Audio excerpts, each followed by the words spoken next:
Hello, everyone. I am live here all by my lonesome, but I'm here for your questions and answers. Let's see if anyone's going to drop in. I give a couple minutes for people to drop by.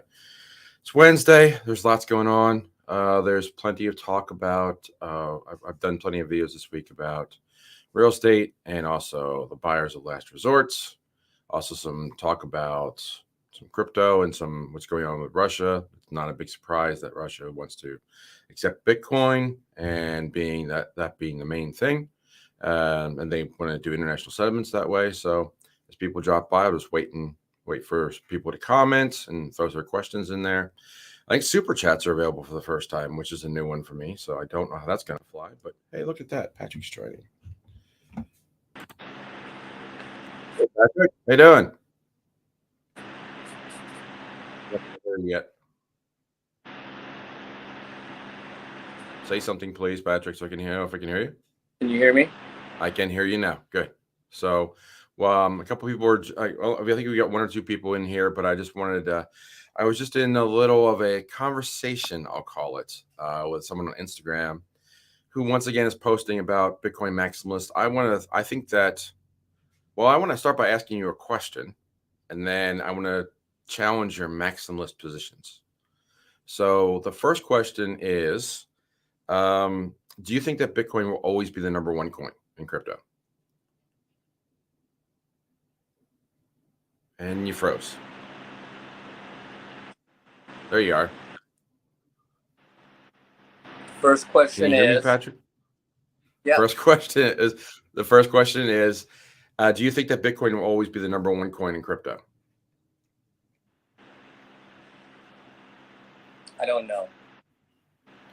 That's a fair answer. Now, a true maximalist would say absolutely yes without hesitation. So therefore, I'm challenging you that you're not a complete maximalist. Coin, I don't think so, right? The largest market cap, I also don't know.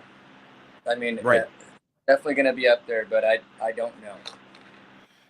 And the conversation I had with a certain individual that will remain nameless for now on Instagram, but I'd be perfectly happy to have him on my show and have a nice deep conversation about it. But he was asking, why would you ever need any other blockchain but Bitcoin?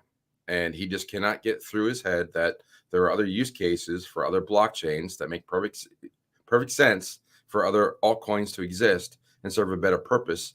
And it would be a compromise to what Bitcoin's purpose of store of value is, to make alterations to it to accommodate those use cases. I mean, that guy's just wrong, like flat out. Yes, exactly. He's just wrong.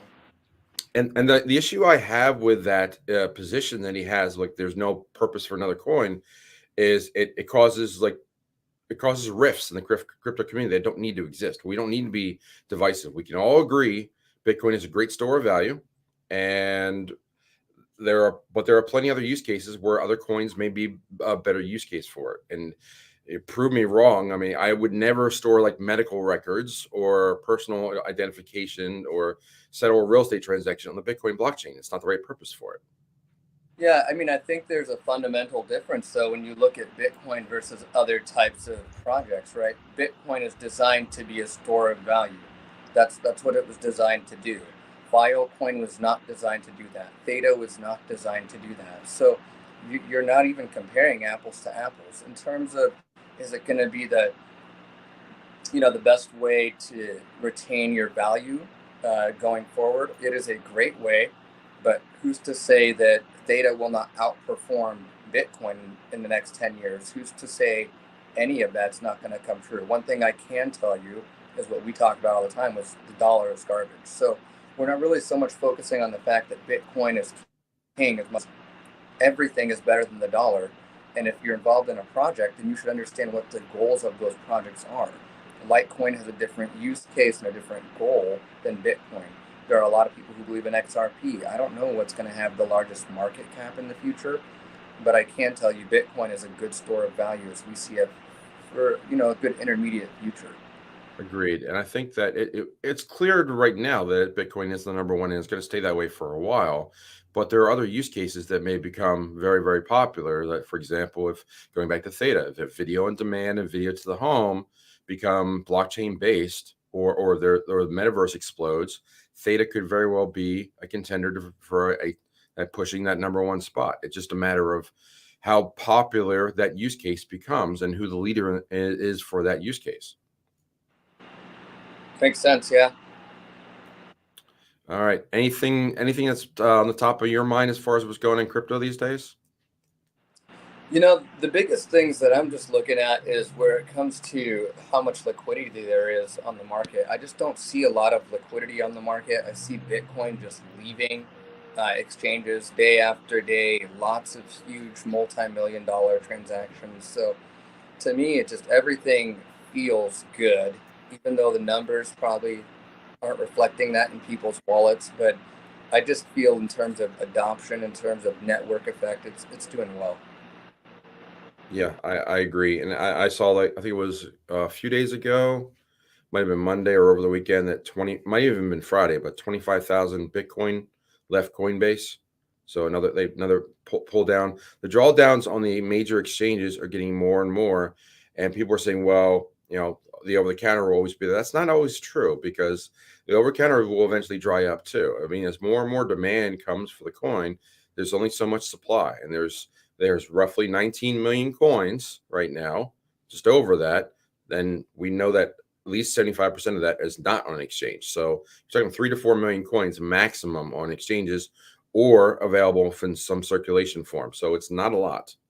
It's just funny because it leaves so much so fast, and we pretend like it's not a big deal. But when you have people, whales who are buying $130 million or $1 billion of Bitcoin, and it's not hitting the exchanges all the time, right? So we're still watching those things, and even though they're not reflected on the exchanges, you're still seeing over the counter movement. So there's just so much happening, and I'm not really sure who's buying up the Bitcoin, but at the end of the day, I believe that the dollar loses and Bitcoin wins. Yeah, and I'm just looking to see if there's any questions. There's still no questions, so we'll just keep talking. So, but I think that when you're talking about the big whales, but we also need to keep a look at what projects are going to be using Bitcoin.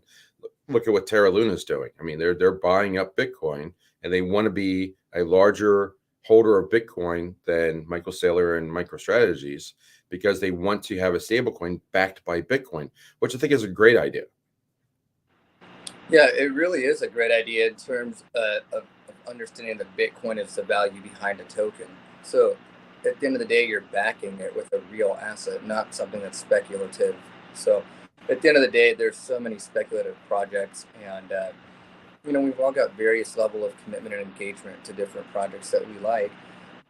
However, we're kind of jaded and blindsided by the fact that we love the projects already, or that we hate them. So at the end of the day, we just got to be cautious in understanding that we think that we know better ways to make sats and stack sats. But at the end of the day, the goal is to stack sats. For now, yes, that is the answer, because that's the number one thing. But and there was a good. Those of you who don't follow me on Instagram, I shared a video, a 2-minute video from Anthony Pompliano, who talked about this in really good detail and really spelled it out. He said that the volatility of Bitcoin is a fallacy because it's compared to the dollar. Just because Bitcoin, the ratio of Bitcoin to dollars is volatile because one of the two assets is not stable and not predictable. And it's becoming very, very apparent to people every day now that the volatility is actually more or bigger in the dollar than it is with Bitcoin.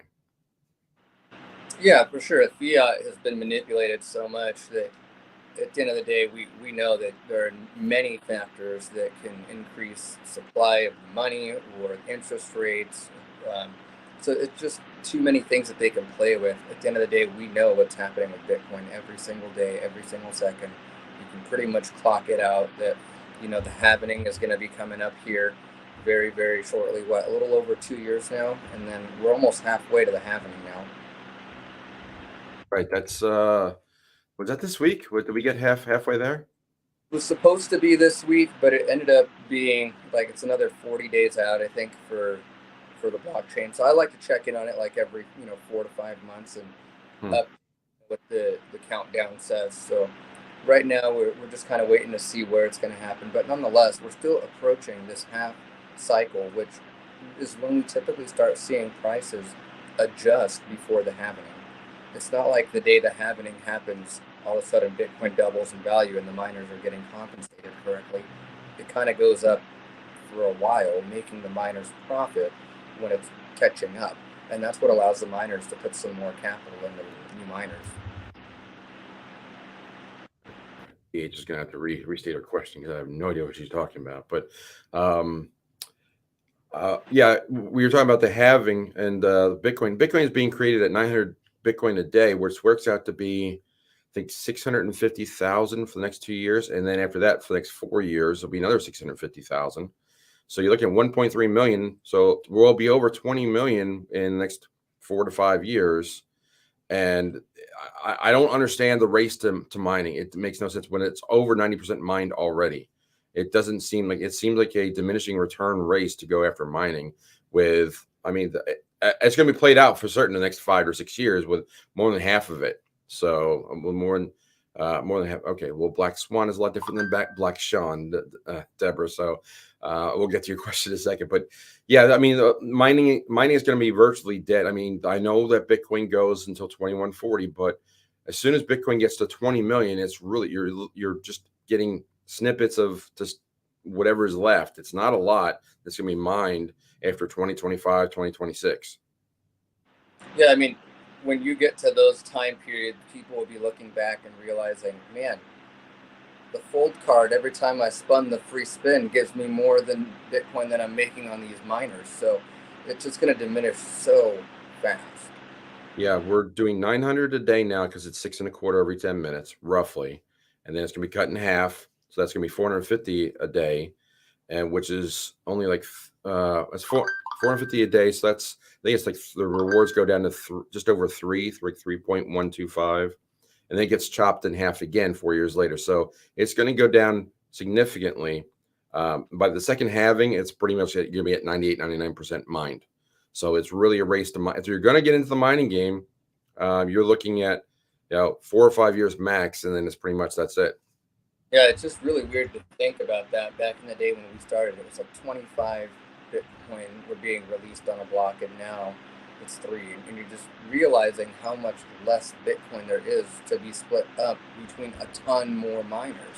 Back in the day, we had less miners and more Bitcoin to be divvied up between them. Now we're just splitting, fumes at this point. Yeah. So speaking of mining, I know that we're moving. Ethereum keeps talking about it. They keep sliding out the date for Ethereum 2.0. I don't know if I don't know if we're going to get the halving first for Bitcoin or Ethereum 2.0, or if it's going to take longer and longer to get there. That transition is going to be a rough one. I know they're talking about, they've got another, I don't remember the name of the network off the top of my head, but they're trying to launch at the end of the year, I think, and cut over. I'm not sure how clean that's going to go. Yeah, I think it's slated for like end of quarter 3, beginning of quarter 4. So if that happens, then we're definitely looking at it before the halvening, definitely before halfway to the halvening even.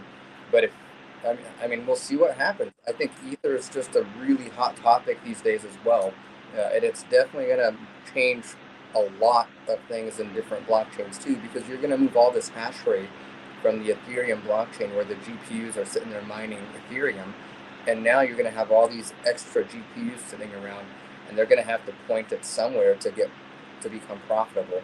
So what's going to happen. They're going to start mining the most profitable tokens, but imagine all that hash rate going back into a different project. It's just going to make any other mining pool that is working on those projects. Let's say you're mining the Zcash, right?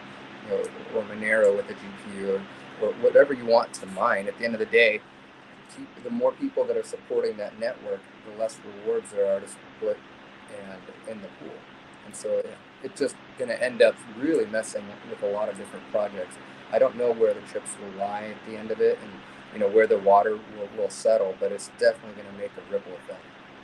Yeah, I think that we're probably looking at, I think the leading contenders in the clubhouse is the Ethereum Classic. There's also Raven Coin. There's probably a few others that are out there, but not all. Even if you double the size of all those networks, you still wouldn't have enough bandwidth to handle all that new hash rate to come on board. So the rewards would go down more than 50% if they just jumped in. So if I don't know what the rewards are for Ethereum Classic, but it would be cut like 2 to 3 times if that many miners came over. Yeah, I don't know how low they would go. I don't know the math exactly. I'm sure you could kind of take the hash power that's in the Ethereum network right now and figure out if you put that hash rate comparatively towards Ethereum Classic, what it would do to the difficulty of mining. So I don't know. The luck factor and difficulty will change as more miners come in. Yeah, and I just noticed that Anna, Cardano Anna's in here, so she mentioned that a Porsche dealer in Maryland, which I know exactly where that is, accepting Bitcoin. I think George's RS, Cryptos RS, great channel. If you haven't watched that, I know we check that out a lot. He puts out 3 live videos a day, which is even that. He even says it's taxing. I don't know why he taxes himself so hard to do that, but the dealership of Towson is selling. I think they had one Porsche. It's available if you want to buy it for Bitcoin. So it's a PR move. And Towson is it's an affluent area. That's actually that's Towson State, and Stanley Black and Decker headquarters. The old Black and Decker Stanley headquarters is up there, north side of the Baltimore Beltway. And but it is an affluent area, and they've just got a dealership is just going for some press there. When you have one Porsche for sale, it's really just a PR move. I mean, I think that's really cool, right? That they're going to be selling Teslas for Bitcoin and Teslas for Bitcoin. But at the end of the day, I didn't buy a Tesla with Bitcoin, and even though I really wanted one, I'm not giving up my Bitcoin for a Tesla. Are you kidding me? Why would No. I give Bitcoin for a Porsche or a Tesla? Well, we know the right answer there, right? Well, what's the right mechanism to do that? Well, we borrow against it, right? So at the end of the day, you take the bank's money and pay them whatever hundreds of dollars they want a month. They can keep their hundreds of dollars a month, but I'm not giving them a Bitcoin. They can't have it.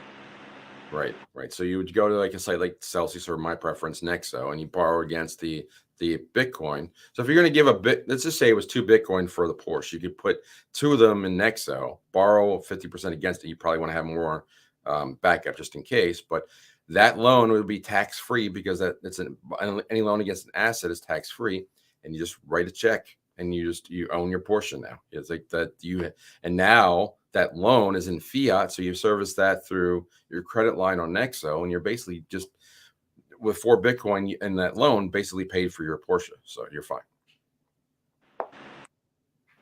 I agree. Like, why would you give it up? It doesn't make any sense. Yeah, yeah. So for that case, I mean, it makes perfect sense to be in Bitcoin because on those sites, Bitcoin and Ethereum are 50% loan to value. So there are stable coins you can go higher with, and that's worth looking at if you're doing some liquidity pools and mining and such. But just do some math. But for basics, that's what I think Nexo's primary focus is borrowing against your assets and using that as a tax haven or a recapitalization mechanism to say, and I've done the videos. I'm not going to point up in the corner right now, but I've done the 5-part series. It's on this channel. Like, it's less than an hour to watch, and it just tells you. I think it breaks it down pretty good about how to use Nexo and answers a lot of questions that I've gotten over. I would say years, but it's really months. It feels like years from just talking about this. So let's take Deborah's question here. Let's put that up on the screen as I remember how to do this.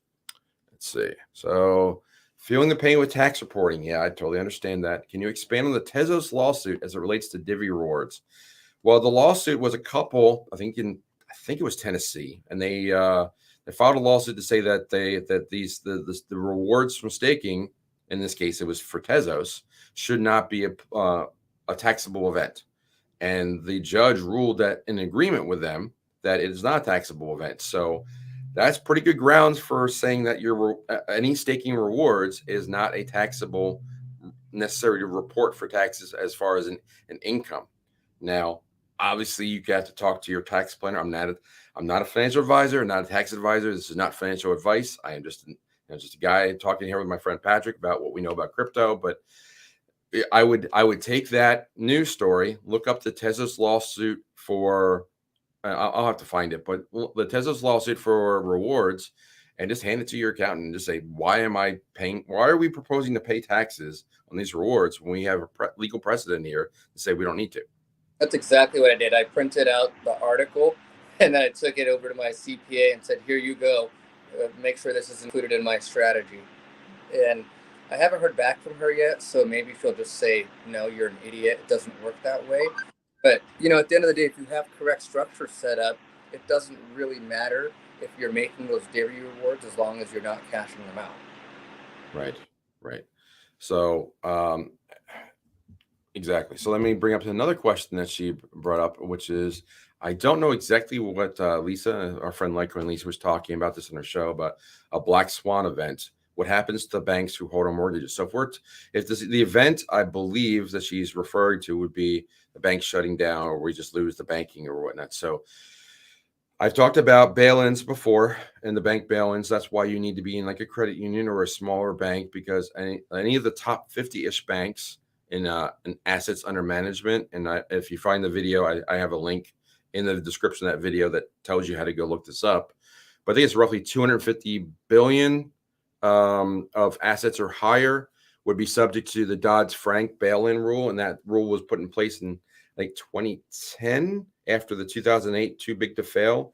Basically, just every bank that's of a significant size with assets under management needs to have a bankruptcy plan, and the bankruptcy plan includes take what they call a bail-in, which if you read the fine print of the money that you keep in your bank, that money is no longer yours. It's kind of like when you buy a stock. You were the last to get paid because it's all the primary. You were the last person to get compensated if there's an Enron type situation where the company just goes Chapter 11. So if the banks go belly up, the people that have whatever the thousands of dollars allegedly insured by FDIC, which also is way underfunded. I think it's 1 or 2% of what it needs to be to actually insure people.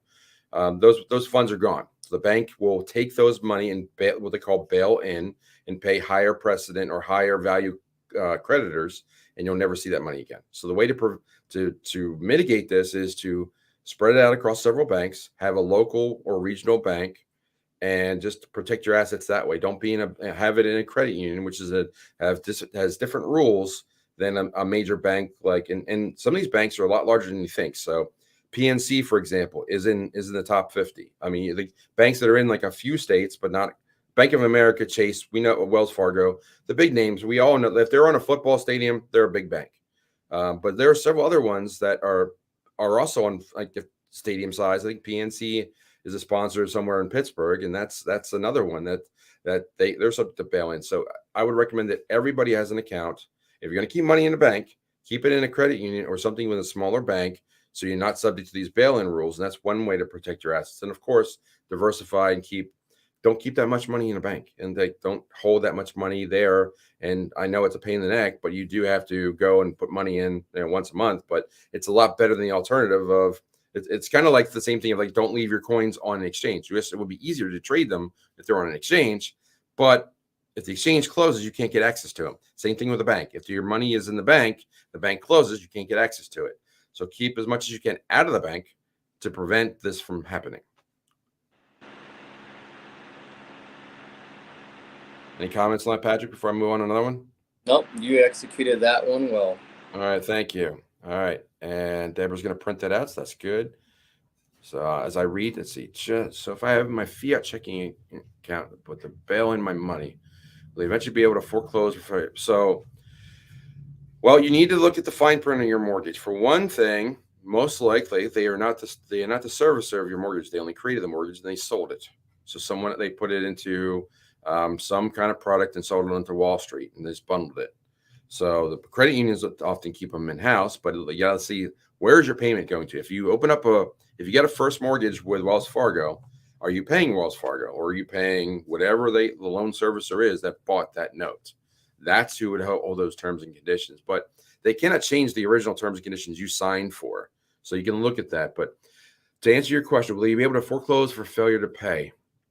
I think they're going to have bigger problems than that. And everybody needs to keep in mind that banks do not want to foreclose. That is a little known secret, but those who have been in real estate and studied this, banks, the way that their books are kept, if they own real estate, it's called REO properties or real estate owned.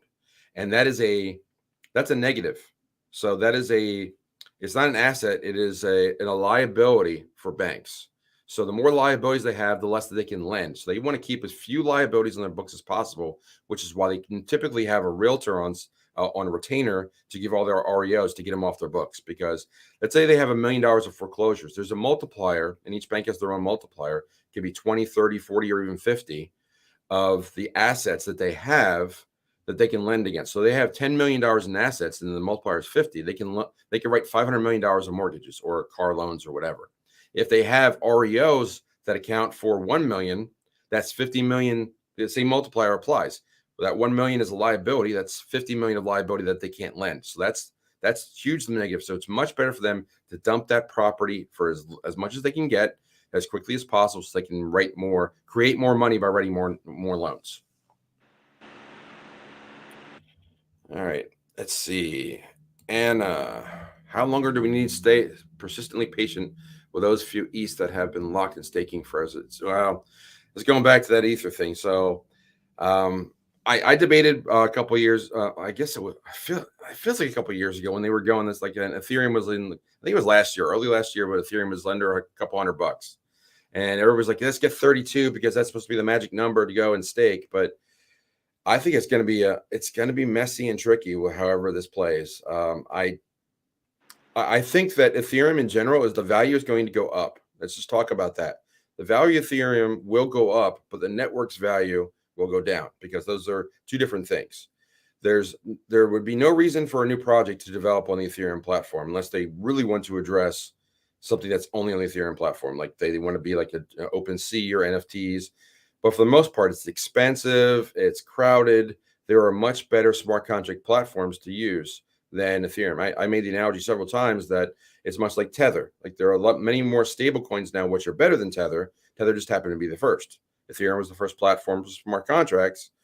It doesn't mean it's the best. And now we've got Cardano and Zilliqa and Theta and all these other all these projects that are coming up, and you'd be just doing the same exact thing, just on a different platform. And it's, Cosmos is a great one. There's very low transaction fees on that, very fast network. They're doing a lot of different things, and it's not crowded. So building on that, I just posted again on Instagram last night that there's a ton of projects that are coming down the pike for Cardano.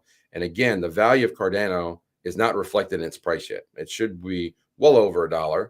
But when you've got 400 more projects that are being added to the ecosystem they've almost doubled their size in the last quarter. So Cardano is going to explode. I would not be surprised to see $10 by end of the year, and it could happen overnight because we've seen, just go back and look at the charts from December 2017, I think it was, when the last moon was. Maybe it was 2016. I always get that wrong. But the Bitcoin went from 2,000 to 20,000. And it wasn't much time at all. So things can go up 10x very quickly. Yeah, I remember driving over the pass to the mining facility as it just started going up on its way to 13,000 the first time. And it was insane. It was just to watch it happen. I mean, you couldn't do a limit order. You could not, if you wanted to transact, it had to be a market transaction because there were no limit buys because things were just shooting up. Nothing came down. So it was a crazy time, and that was about the time when Bitcoin Cash snuck into the scene too, and that was kind of nuts too. So I expect those, and I was on Twitter the other day, and I was talking. I was on I think it was an AMA with Matt Greenspan, and he never got to my answer because he was talking about limited availability of Bitcoin. And is it enough? And I said, I tried to ask him, but the AMA, it ended too quick. But I said, doesn't the infinite divisibility of Bitcoin more than address the supply issues? Just 21 million is just the whole number. I mean, if you just said the standard of Bitcoin was 0.001, now there's 21 billion of those. There's plenty of those. So it's just a decimal place. Yeah, there's a ton out there. Tons. Yeah. Exactly. And I think it's if 100 sats gets to be $1, you're looking at $1 million Bitcoin, something like that. So it's but also the other point I made is that if there's a concern, what about other similar blockchains that could handle the bandwidth if there was a supply crunch, like Litecoin and Bitcoin Cash? And his answer was that's a great question. He didn't answer it.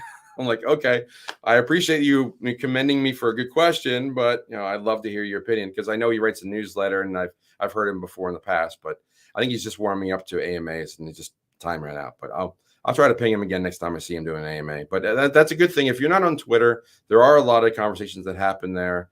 I know Twitter is, a lot of people are not fans of it, but there's a lot of crypto stuff that does happen there. So it's good to keep an eye on things, follow people that you like. I know that Joanna certainly helps me on there. Patrick's very, and Daniel Pace is also on there a lot. There's a lot of activity that happens there. They've got a lot of good conversations. So just keep a pulse on things that go on there. But I mean, it's the fractured nature of social platforms. I mean, you got some people on Facebook, you got Twitter, you got Instagram. It's all over the map. And so, and there's so much news going on some days. It's like there's no chance of keeping up on it all. So we do.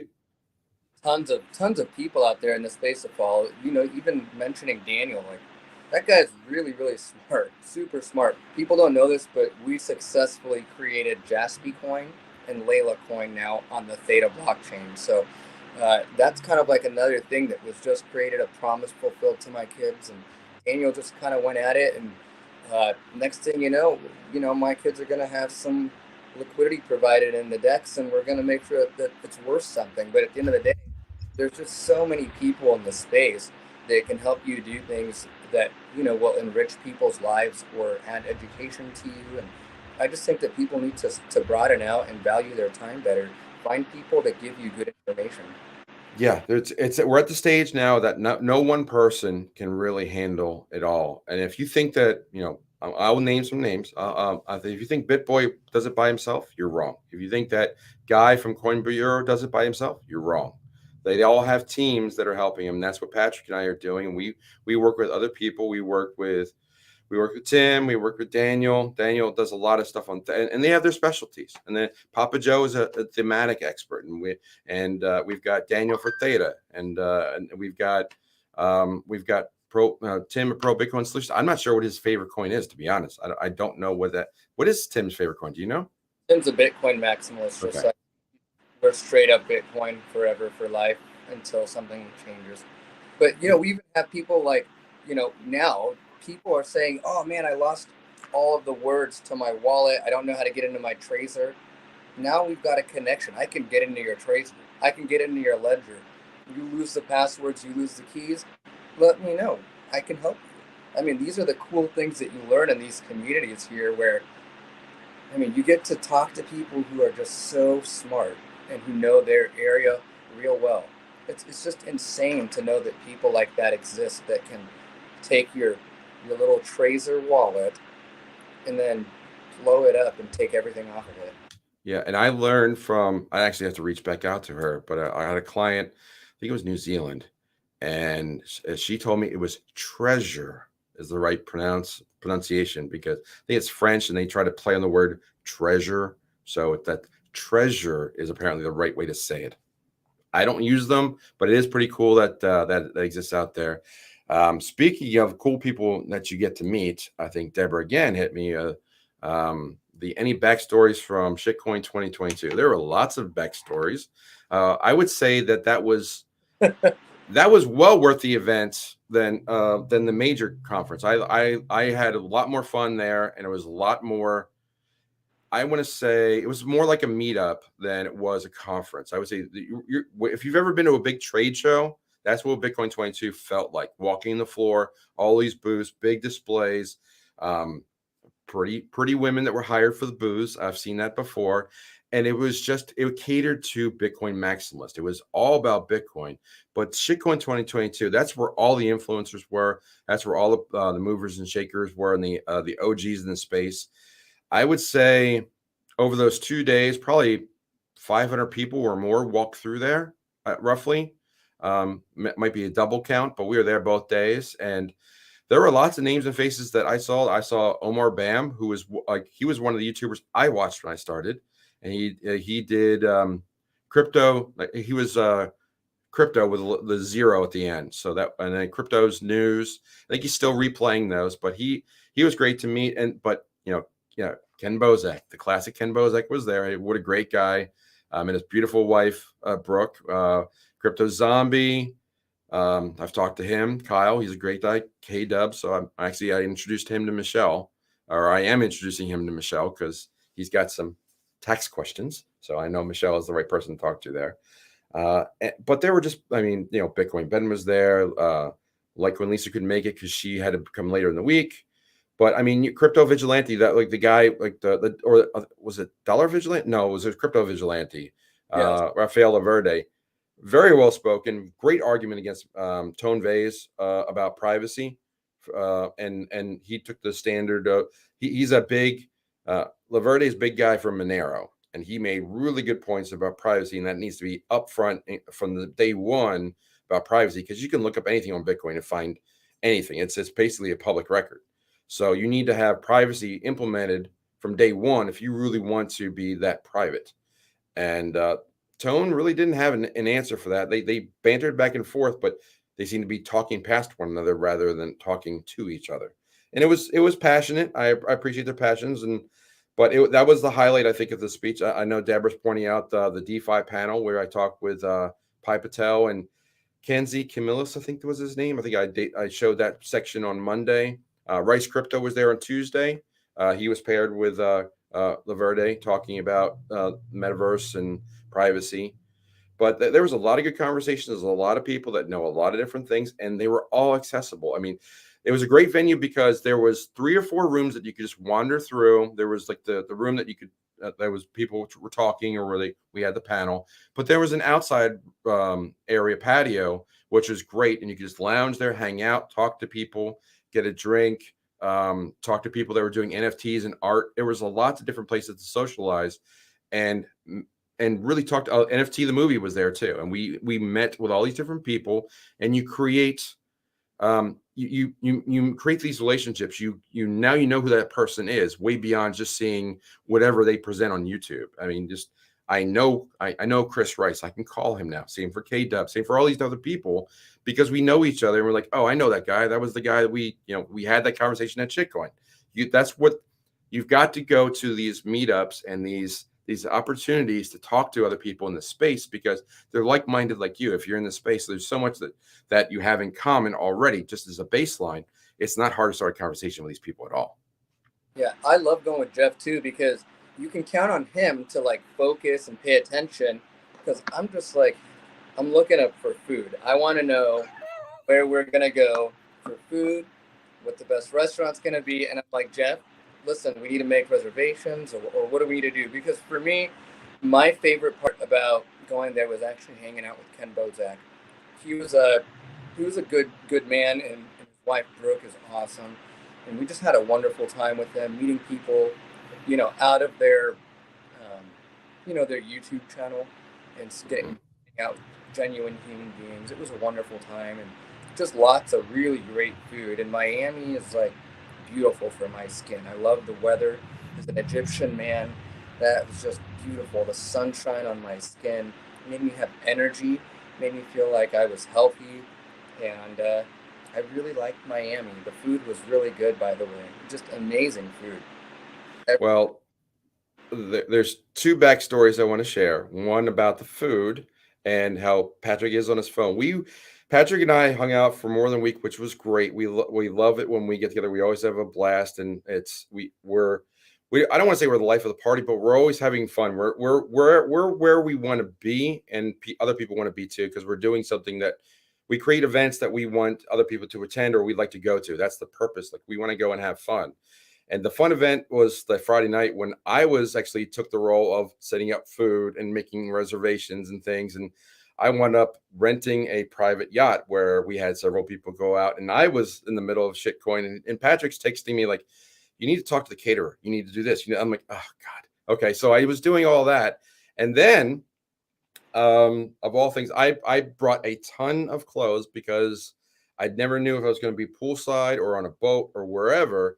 And Miami is a different clothing attire place altogether. Living at Myrtle Beach, it's like Myrtle Beach on steroids, because it's Myrtle Beach with a lot of money. So you need to have good threads, and you need to be colorful. And Patrick, as you might notice, he tends to be a bit monochromatic. He tends to like his wardrobe is shades of black to maybe gray. So just look at him right now. So, but Patrick and I actually we were actually talking about clothing, and going shopping more than once together, which, as he knows, is not my normal thing. But it was pretty interesting that we were talking about threads, and Patrick and I were like, and Patrick comes to me, he's like, "Does this go?" And I'm like, "I don't know that I know who I am anymore. That you're asking me about fashion and clothing, but there I was helping him out, picking out which jacket worked with which shirt." I mean, bro, I went to Tommy Bahama. I've never been to Tommy Bahama. I had no idea what to do in there. I thought it was a big joke and everyone was making fun. There's so many dang colors, and I don't even understand what was going on. Black and black match. You want to put pink and blue with this light peachy orange thing. It's just way too many things. Light PTRs.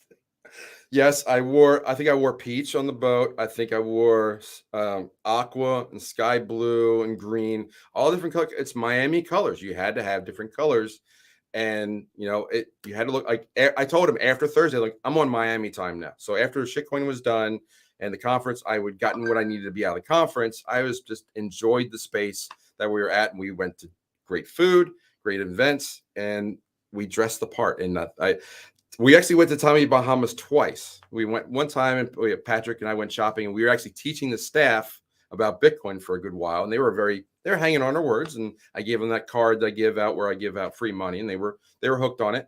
And then after that, I think we went back, I think looking for swimsuits because we had other people with us, LitecoinLeader and her friend Amber, and we were all shopping on Saturday. And we were just like, we wound up at the mall that I remember where I had been at mall when I was there the first time in Miami 6 months ago. And we all went there. And it was a good time. We had a good time. And I don't think they remembered us, but because it was a different staff, fortunately, or else we would have never gotten to that store. But we had a good time. It was fun to go out. And this goes back to that hashtag add a day. Whenever you go to these conferences, I always tell people, especially if they're like speakers, they know people, add a day before and after the conference. I mean, if you've got the ability to do it because you're there for the event, yes, but you're also there for the people. So you got to have time to spend time with the people. So Patrick and I like to hang out. I think we had Sunday almost all to ourselves, and then Monday we left. And then I think I was out of Florida on Tuesday. That took forever, but that's a different story. But you got to add time. I remember when I spoke in Utah last year, and it was Miss Teen Crypto who's also there, and a few others. And we were leaving there, and I think we spoke we arrived Thursday evening. We spoke on Friday. A lot of us left on Saturday, which was way too fast, especially for going from the East Coast to Utah. And as we were leaving, you go to the airport, we see like 20 or 30 people like hang gliding, and we're like, "Oh, we should do that." And that was the tipping point. That was it. I'm like, we need to start adding a day so we can do things. So we can go to the gun range or meet at the gun range. We can go shooting. We can go to Six Flags. We can go do these events because these are the people these are now our, as Lisa says, our magic internet friends, now our real life friends that we like to go and hang out. Like when we went to Oklahoma City, we had no agenda other than helping Lisa and hanging out and getting to know her extended family and having fun. And that's what we did. I mean, we were there to support her the day she spoke. But other than that, we had no agenda except to hang out for that weekend, and we had a great time. So you've got to add time. It's time well spent. I mean, after a while, you're like, I don't want to leave. I like hanging out here too much. Yeah, it was really good time, and it was a little sad, hitting on Deborah's comment. It was a little sad. There was a lot of the whole Bitcoin maximalism occurring where Lisa was at her event. It was pretty sad. It was actually yeah, it was just bad. The way that they were with her was really not okay. But honestly, they just made themselves look and sound so dumb. It was to the point where I didn't even really care about even listening to them anymore because it's hard to argue and quarrel with a fool. And these guys are just fools telling you to run Bitcoin machines just to hold up the network, even though it's not profitable. I mean, and there's like really no good answers to them. And they're having a debate on which state has better hash rate power. It's like, why are you guys even discussing this? All you should be focused on is who got the cheapest power. If you're talking about Bitcoin, who cares what state you have and what your leadership is doing? Cheap power is all it's about. But when we were at Bitcoin 2022, it was just straight up about, as Jeff said, any of you guys who've been to a trade show, when you walk in, it's just, lots of balls and, how many bracelets can you grab after these events? And it just doesn't really end up mattering because at the end of the day, what we hit on in the beginning is most of the Bitcoin's already mined. So all these people who are getting in now, it really is just laughable to watch and somewhat sad that they even have a market and an audience still. I just don't even understand it. Yeah, when we were in Oklahoma at Bitcoin Day, there were a lot of them talking. They were talking past each other, and they were all saying Bitcoin is the only network that's support the one and best network. Why do you need another network? And then the next breath, they would say we need to promote adoption. And I'm like, well, you guys are creating division that doesn't need to be there. We're all crypto people. We can all agree that Bitcoin is a great store of value and it's got a great network, but that doesn't mean it's going to be the only answer. This is like the best analogy, the best way I communicated. Like, this is like trying to force everyone on the planet to talk English. Like, English is the number one dominant language across the planet. You can pretty much go anywhere and speak English, but there are plenty of corners of the globe where Spanish works fine, French, German, Russian, that all works fine. And you don't need to know English. So you can work just fine knowing those different languages, and they serve their purpose. You don't need to be an English maximalist and say everybody needs to know English because that's the dominant network and everybody needs to know it, and that's what we should do. The arguments in Oklahoma were really poor. The questions were really poor. I could see that poor Lisa and Amber's faces were like, what do I answer this? This makes no sense. And they were like, I wish I'd seen these questions beforehand, because the guy who was asking the questions were just all over the map, and he was like kind of shooting from the hip, and it made no sense. And I'm Yeah, like, didn't address the crowd or his panel at all. that guy asking the question, I don't remember his name, but I spoke to him at the end a little bit because he, I was kind of toying with him during his talk, and Mm-hmm. he came up and talked to me. And at the end of it, I asked him a couple questions, and he said, "I think you just need to read up more about mining." And I said, "Okay." Yeah, the guy I talked to today, that was a Maximi, as a Maxi about Bitcoin maximalist there. I just screwed that up. But he was trying to say, well, I don't believe that you've been in this that long. Show me some receipts of when you bought your first coin. I'm like, I don't need to prove you anything. I don't need to tell you anything about, like, and by the way, I know people that started last week that probably know more than you do. It doesn't, that has no, the correlation there of when you started versus what you know. I think it's actually a negative correlation. I think if you started early, you're completely a maximalist because you've got a bunch of Bitcoin and that's all you care about. So you don't care about these other use cases. But Bitcoin is the first killer app on blockchain. Blockchain has multiple uses. It doesn't, and there could be multiple networks. I mean, Theta is a great example. We know what that's for. That is for bandwidth to the home and VR to the home. That is not the purpose of Bitcoin at all. If you try to get Bitcoin to do that purpose, you'd break the network. You'd screw it all up. So you've got to have a different network to serve that purpose.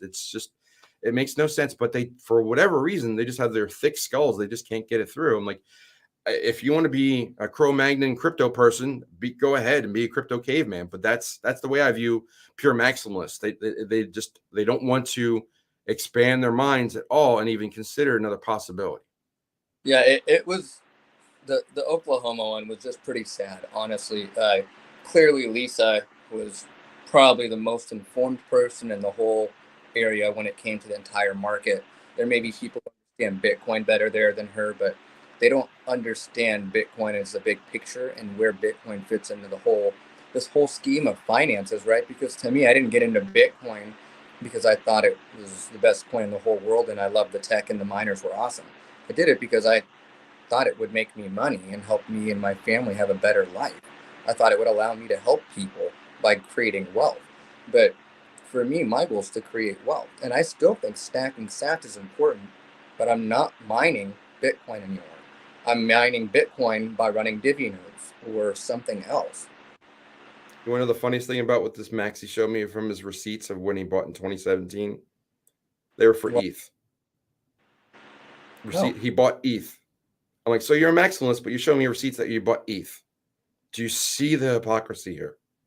So I just left it that. I can't talk to you anymore. You keep doing whatever posts you are on doing Instagram. Sometimes they're good, but I think I've surpassed him in many different ways, including his Instagram. So we'll just continue to go on to that. So speaking of moving on, let's go on to another question. What we got, Patrick? No, I'm just saying, I just don't respond to people's Instagrams. I just say what I want. And if people like what I'm saying, then they're welcome to listen and hear me. But I kind of like the way George says it, right? Listen, someone asked him like the other day, "Hey, can you not talk about Legos?" And he said, "Well, actually, it's my channel. I can talk about whatever I want here. So I'm going to talk about Legos. You should leave." It's just that Yeah. simple. You have to listen to anybody. You choose to open the stream and listen. So if you don't like it, turn it off. Yeah. Speak your truth. And if people resonate with you, they'll follow you. Otherwise, they'll find another channel. That's fine Yeah, by me. So, like a lot of haters. I've just block them and move on. well, I think signs of haters, or it means that you're growing and they're just going to poke at you. So we got about 10 minutes left. Let's see what Crypto GPA, Crypto GMA is saying. How you think the Bitcoin spot ETF from Australia that it is to begin trades on the Chicago exchange might violate Reggie's patents? Probably. I mean, most everything violates his patents. I think he said even himself that's over 70% of crypto violates his patents. But the thing that needs to come out and needs to be emphasized, and that's what I keep, even when I talk to Reggie, I said, stop antagonizing the crypto market. It's not about the crypto market. It's about the fintech market, the Morgan Stanleys, the JP Morgans, the central bank digital currencies, all infringe. And those are 1,000 times larger than Ethereum, which is, I mean, that's like 20% of the market. So stop. It's like we are not battling again. We are not trying to be divisive with the rest of the crypto market. Veritasium is a fintech product that was built with the help of cryptocurrency. It is not a cryptocurrency product. It is not meant to go after other cryptocurrency projects. It uses crypto and blockchain technology built on the Bitcoin blockchain, although the coins are in Ethereum, but surrounds the white paper of Bitcoin and applies it to the financial markets of the world. And those are really the applications of Veritasium. It's not about going after Ethereum or Solana or whatever. They may do that and they may say you are infringing, sure. But I think the bigger fish to fry is JP Morgan and the central bank digital currencies and all the other big banks and financial sectors that are on Wall Street. I know he's going to leave me alone on that one. I think we've talked plenty about Veritasium. So I could tell them what I think, but I don't think it would help anyone today. well, I appreciate that then. Thank you, Anne, on the language analogy. I know she's a linguist, so I think that maybe subconsciously that's where I came up from it. Yes, we should all be promoting adoption, Deborah. I'll put that one on the screen. I got time for another question. If anyone wants to fire off one, otherwise we'll start wrapping up. But really appreciate everybody stopping by. I know it's kind of a middle of the week, and there's lots of things to do, and there's lots of news going on, and just keep riding. I think we're like everything I see in the market screams Bitcoin is going to go up. We just don't know when. It's the bottom of the rainbow chart. There's huge demand from Terra. There's huge demand from MicroStrategies. There's huge demand from all these countries getting in. Russia wants to settle international debts in Bitcoin. All these things are pushing for more adoption and less supply, which when supply goes down, price must go up. So Bitcoin, unfortunately, is the driver of the entire market right now. And it's also very manipulatable thanks to the options.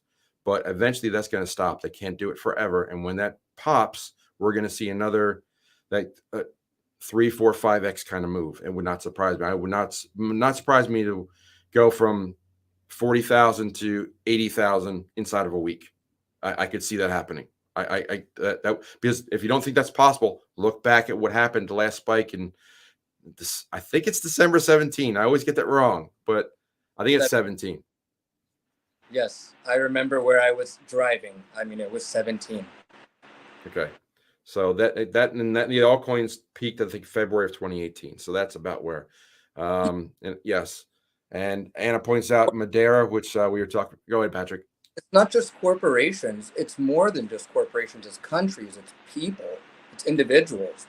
It's grandmas and grandpas and aunts and uncles and brothers and sisters, and entire countries. Sometimes has nothing to do with any corporations at all. The idea is just laughable that people think that Bitcoin is just going to be there and easy to buy forever. It's just there's not that many. Like there's Right. just that many left. And the thing is that, and I said this earlier, I believe that the third world is going to become the new first world because they are more incentivized to go after, like the use case for Bitcoin is helping the unbanked, helping them against inflation, helping them with foreign debts or foreign trade. For countries that don't have these big central banks, or they're not NATO countries, or they're tied to the SWIFT system, they need an alternative option to be competitive in this market. And Bitcoin does that. That's why you're seeing El Salvador, and why you're seeing Portugal and Madeira and Tonga and Vanuatu, all these other places that sound so exotic, because they're looking for like how to make themselves viable. I wouldn't be surprised if other countries that have currency issues like Venezuela, Colombia, Greece, Turkey, Zimbabwe, Vietnam, all get on board. And again, those are all considered third world countries only because of what the IMF deems them to be, Yeah, because they're not. problem for them, right? They have a problem, and Bitcoin solves that problem in multiple ways. Like, I mean, more than one way. Let's not even talk about your ability to spend. You can spend it without permission, right? But on top of that, your value grows, right? And then you can borrow against your native currency in that area and still go anywhere in the world and borrow against that same Bitcoin. There's just nowhere in the world that is going to allow these third world countries access to grow their money in the same strategies that we can, better than the banks. It's better than the bank. I don't know why anyone has cash in their bank account at all. You could literally put it on Nexo and earn. Just do anything with it. Yeah, when you can make 10 to 20% in a stable coin is virtually the same as a digital dollar. I don't know why you don't do that, because maybe it's just lack of knowledge. But that's definitely the place to do it. But I think that people need to know the full story. If they take 2 or 3 minutes to research why El Salvador went to Bitcoin, like the average income for a family in El Salvador is $100 a month. It costs $50 a month to have a bank account. So most of them are unbanked. So, and as a result of that, merchants don't have card swipers or card readers, because there's no one, it's all a cash business. And then with lots of people working in the US or other countries sending money back in Western Union or Walmart or both, taking 10 or 20% off the top, they're just losing it. Plus the inflation on the globe as well, when they were on the dollar. It made total sense to just scrap it all and go to Bitcoin, because it helped them in every single aspect. And their country and economy is thriving. That's why the president didn't come to Bitcoin 2022. He was busy putting criminals behind bars. Yeah. Like, they now have money to fund stopping all of these bad practices that are happening in their country. He's cleaning stuff up there. Yeah. So I think that's about it for questions. I really thank everybody for dropping by and putting comments here. There's some good questions and plenty to go on. We're gonna stay on top of this. There'll be another AMA next week. Let's see. Next week is probably going to be Crypto Confidential AMA. Is that right? No, it won't be. I'll probably do that for Patreon, and then I'll go on to Crypto Confidential, because that's the first and third Wednesdays. So lots going on. Stay tuned for more on my channel tomorrow, and then I'll probably call it for a week again. But there's lots going on. Stay tuned to everything that's moving along, and just stay up on the news. And if it's not my channel, there's plenty other ones that I'll recommend, and I'll see you around the internet. So with all that said, I'm going to say follow Leader one more time, and I'll talk to you soon. Take care, everybody.